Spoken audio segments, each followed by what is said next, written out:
The past few years have been a roller coaster for workers across the United States in just about every industry. So where are we now and where are we headed? We've gone from pandemic-induced job insecurity, losses for some, dangerous conditions for others, to the great resignation leading to leverage for better conditions, higher pay, and unions in some companies, including successful efforts at an Amazon and many Starbucks locations. And now, major changes could be ahead for the gig economy if the Department of Labor has its way. I'm joined by David Weil, former dean of the Heller School for Social Policy and Management at Brandeis and administrator of the Wage and Hour Division of the Labor Department for nearly 3 years under Barack Obama. He was tapped by Biden for the same job, but was voted down in March when Democratic Senators Manchin, Sinema, and Arizona's Mark Kelly joined Republicans in opposition. David, it's good to see you. Thanks so much for being here. Great to see you. Thanks for having me. So my assessment, when I look at all the Republicans voting against you, and Sinema, Kelly, and Manchin, is that you had this radical position that existing laws, even if CEOs didn't like them, should be enforced. It seemed to be that simple to me. Was it? Yeah, I think it did ultimately come down to that. I mean, there were certainly some of the hyperbole from my opponents about me rewriting the law or regulations implied that I was going to go beyond the law. But I think the reality is people knew, I knew where the on switches were in the department, and that we would enforce the law as we did in the Obama administration. One of those switches related to overtime for workers that I know some of your opponents didn't like. What exactly had you done that had incurred their wrath?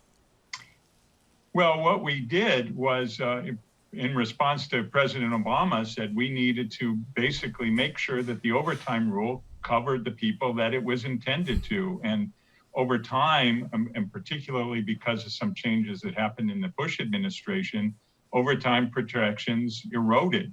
And so by the time we were looking at revising them and updating them, only 7% of salaried workers in this country were still covered, protected by the overtime policies. The vast majority of workers who had historically been eligible for overtime no longer were eligible. And so we did a deep dive, as you have to do, with a regulatory change in looking at how do we get people back to the kinds of coverage that Congress envisioned us to have, and to make sure people who worked long hours received overtime. And that's exactly what we did. We went through the whole process. And I think we came to a very reasonable standard about how we determined who was eligible, and then made sure that it continued to update over time. And both of those things, again, led to a fair amount of opposition from the employer community. And another sin you apparently committed was taking sides in the are gig workers, employees, or independent contractors. We know there was a $100 million war on the ballot over that in California. We almost had a very expensive ballot war here, but ultimately the question was knocked off the ballot. Again, your position there was that these people are employees where they have far greater spectrum of protections rather than independent contractors, which the Ubers, Lyfts et al. Want, because obviously they're cheaper and have far fewer protections, correct? That's right. That's right. But in fact, what we were doing with that was really going to the basic question of who should be protected by our laws, not just gig workers, but generally. One of the things that many people have seen over time is more and more workers are being misclassified as independent contractors, not just the Lyft and the Uber drivers, Sure. But even people who are doing home care, people who are on construction sites, people, throughout our economy. This became essentially a way to get out of minimum wage, get out of overtime requirements, and also slip out of things like worker comp coverage, unemployment insurance, even protections against sexual harassment fall apart if you're called an independent contractor. So while, the lightning rod, and certainly some of the people who really came after me when President Biden nominated me, focused on the gig work, what we were doing was once again just saying, hey, this is the law. This is the Fair Labor Standards Act, one of our most fundamental set of worker protections that we just want to make sure does the work that Congress originally intended it to do. You know, David, I assume it's a coincidence, but maybe it isn't. The Labor Department under Marty Walsh today took a position on this gig worker situation very close to where you are. My understanding is it's not a formal regulation, so it may have less impact, but it attempts to do what you believe should have been done all along, no? No, I think that's right, and I'm still studying it. It's 180 pages, and as these things always are. But I think it does a couple of really important things. First of all, during the Trump administration put out its own rule, and you're quite right. It's what's called an interpretive rule. It gives guidance, but it's not like the overtime rule. It doesn't have that strength. But the Trump administration really pulled out just two of the kinds of criteria that Congress intended the Department of Labor to use to decide who is and who isn't an independent contractor. So what the Biden administration rolled out today, the proposed rule, first of all, rolls that back and then says, well, what should be the criteria? And in my view, what they've done is basically go back to the basic law. And they go back to what courts have said, and they say, it's based on what's called the economic realities of the relationship between the worker and the person who's gaining from their work, which in many, many cases is an employer under our law. And I think what this proposed rule does is get us back to that legal standard that is defined by the law and allows people to have the protections that again, Congress meant them to have going way back to 1938. David Weil, I don't want to leave people with the wrong impression. The war on David Weil has not been the only attack on wage and hour protections. I read something you said about the capacity of that division you headed under Obama to pursue violations 80 years ago as compared to today. Could you make that comparison for us, if you would? Yeah, it is one of the biggest problems facing wage and hour in the Labor Department generally, and that is enough resources to get the investigators out there to do the work of enforcement. And I think if you look at the number of investigators that were present in the field at the time that President Roosevelt passed the original Fair Labor Standards Act, relative to the number of workplaces, it was something on the order of 54 times the number we currently have. There are currently less than 800 investigators that the Department of Labor has available to do that work. And that's because it's been very difficult for Congress to get it together to appropriate the money you need to do the kind of enforcement that our laws call out for. We fought for that in the Obama administration, and I know it's been the same kind of fight during the Biden administration. Can we talk about this show's favorite Democratic Senator, Joe Manchin? He voted for you in 2014 when you were nominated by Barack Obama.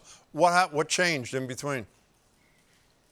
Well, I think what changed was there was a multi-million-dollar campaign waged against me, really from two sources. One was the International Franchise Association, who opposed me the first time, the time that Senator Manchin did vote in favor of my nomination. They came out against swinging this time.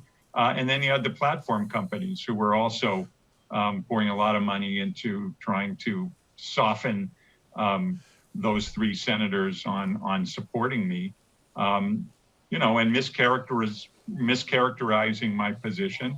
I can tell you without going too much into the inside baseball, I actually met with Senator Manchin on 2 occasions.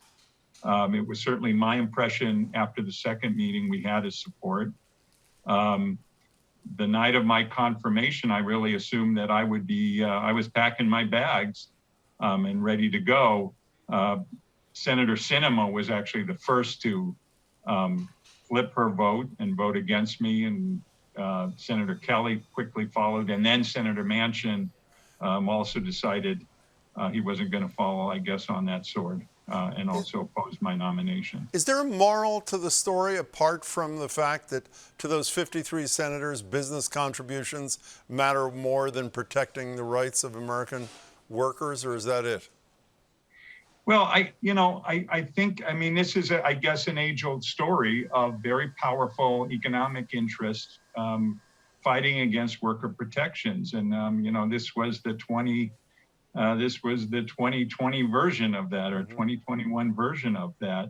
And I think what is always the struggle is to help people understand just how rights that many people assume we have at work, like the basic right to be paid for the work you do, are jeopardized in just far too many situations. I've often said, I've studied this as an academic for a long, long time, but once I was in the position in the Obama administration, I mean, I saw jaw-dropping violations of the most basic labor standards, things that we all take for granted, but sadly are not the case. And the economic interest pushing against that, whether it is the platform companies or other powerful companies who use a lot of different methods to get out of their legal obligations, that's still unfortunately very much the story. And it's the uphill battle that people have to tell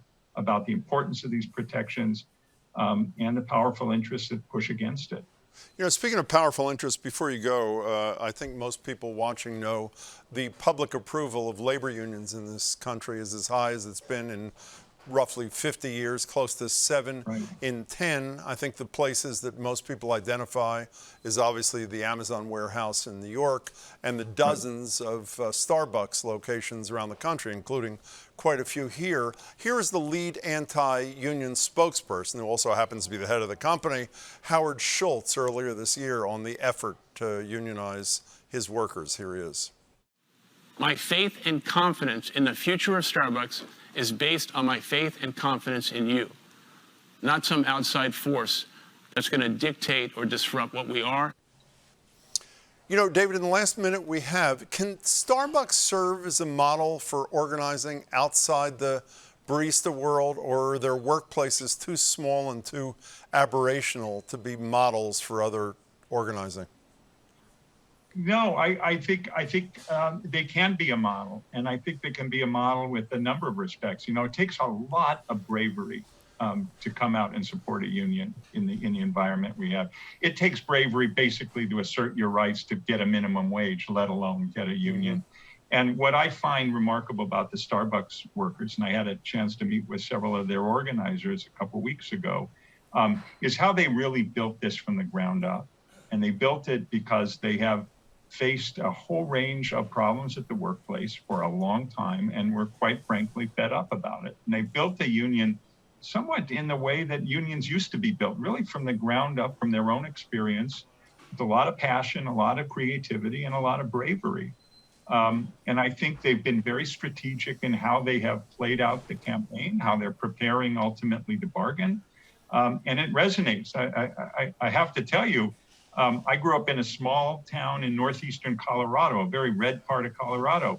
I found out last week the Starbucks workers in Greeley, Colorado, voted 20-1 for a union, and it's remarkable. And I think it is that kind of grassroots willingness to do this, fueled by many, many years of stagnating wages and mistreatment that I feel fairly optimistic we're going to see more of in what is still a very difficult environment to organize. I hope you're right. And by the way, I would have voted for you had I had the opportunity. David Weil, thanks so much for your time and your work. I really appreciate it. Thank you. Thanks for having me.